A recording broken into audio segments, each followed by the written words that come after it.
Scroll through the internet during a housing crisis and you will eventually stumble upon a headline that sounds too good to be true.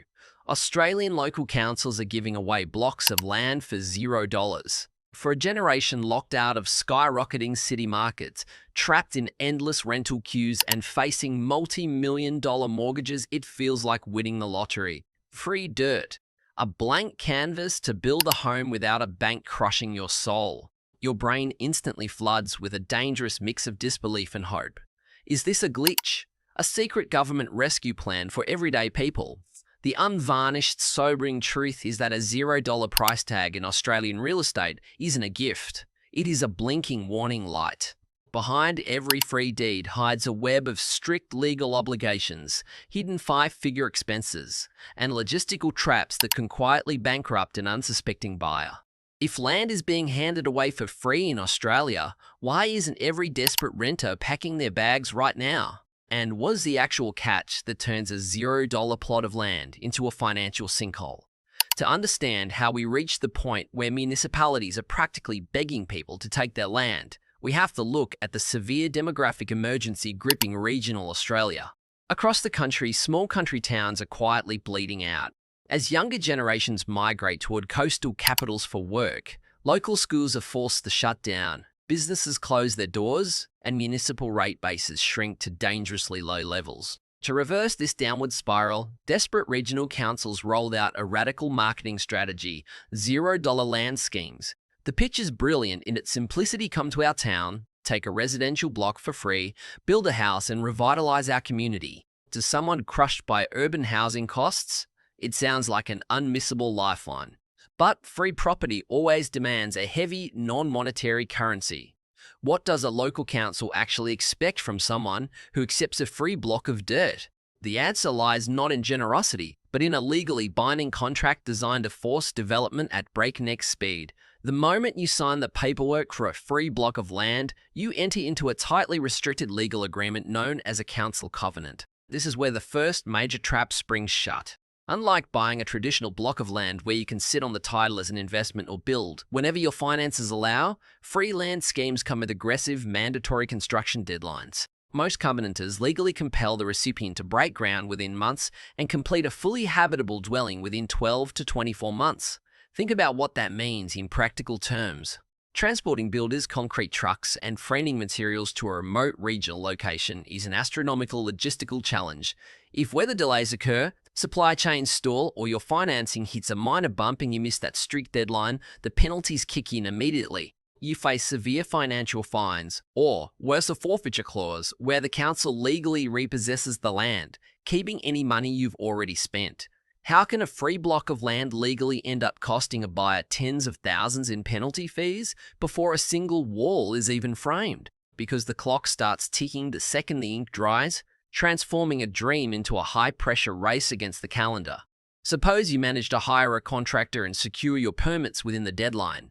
You still face a massive, silent obstacle. The land itself is completely unserviced. When a council hands over a free block, it is rarely sitting neatly between two established houses with municipal water mains, electrical grids, and sewage lines humming at the property line.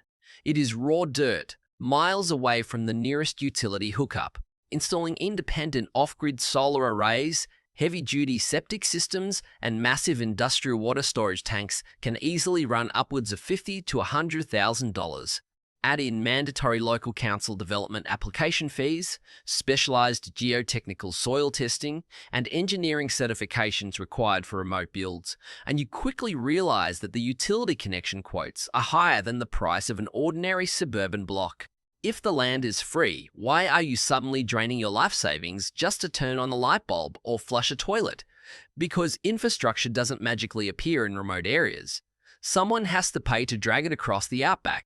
And once you manage to power and plumb your new home, you confront an even more alarming reality. Have you ever wondered why certain parcels of land sat vacant for decades while the rest of the country developed around them? It wasn't an oversight. It was because the land was dangerous. Many promotional free blocks are located in extreme geographic risk zones, designated flash flood basins, severe bushfire buffer rings, or areas cursed with unstable, reactive clay soils that crack concrete foundations apart. In recent years, Australia has faced a growing insurance crisis, with major underwriters drawing strict red lines across high-risk regional zones. If your free block sits in a high-risk bushfire or flood corridor, you may find that insurance companies refuse to write you a policy at any price. Local councils often protect themselves with sweeping liability disclaimers, leaving you entirely on your own if a seasonal weather extreme washes out your access road or threatens to burn down your investment. Are these free parcels actually safe to build on, or are they hazard zones that corporations refuse to touch? The answer is sobering. When land is given away for $0, you are often paying for the risk that everyone else was smart enough to avoid. Even if you survive the climate and insurance hurdles, you still have to pass through the gauntlet of regional bureaucracy. Building a home on free land often means stepping into a frustrating clash between modern design desires and rigid local regulations. Regional planning boards are notoriously conservative. If you plan to save money by utilizing innovative modular designs, tiny homes, or alternative eco-building materials, you will likely run straight into a wall of council resistance. Mandatory architectural codes, heritage overlays, and strict zoning bylaws dictate everything from roof pitch to exterior color palettes. Because regional planning departments are often understaffed, getting a single building variance or engineering sign-off can take months of stalled emails and endless waiting. Why does building a modest home on free land feel like fighting an invisible legal battle with local government? Because administrative friction scales inversely with population size. The smaller the town, the more rigid the paperwork can become. By the time you pay for the lawyers, engineers, council approvals, and mandatory revisions, the illusion of a $0 project has utterly vanished. To truly understand these schemes, you have to look past the marketing slogans and review the final financial ledger. When you add up the mandatory building timelines, remote utility connections, specialized engineering, insurance hurdles, and regulatory fees, a stark mathematical reality emerges. The total project cost of developing a free regional block often equals or even exceeds the cost of simply buying an established, move-in ready home in a populated area. Worse still is the resale reality. Remote regional real estate does not appreciate the way urban property does. If you spend $300,000 building a custom home on a free council block in the middle of nowhere, and you are forced to sell it 5 years later, the local market may only value the property at a fraction of your build cost. Does walking away with a free block actually leave you financially ahead? Rarely. It is a classic sunk cost trap, locking your capital into an illiquid asset that is brutally difficult to sell when life forces you to move. When you strip away the sensational headlines and viral social media posts, Australia's free land schemes deliver a timeless, pragmatic lesson about the modern world. Nothing in life, least of all real estate, is ever truly free. A $0 price tag is not an act of charity. It is an economic barometer measuring the exact depth of regional isolation and systemic challenge.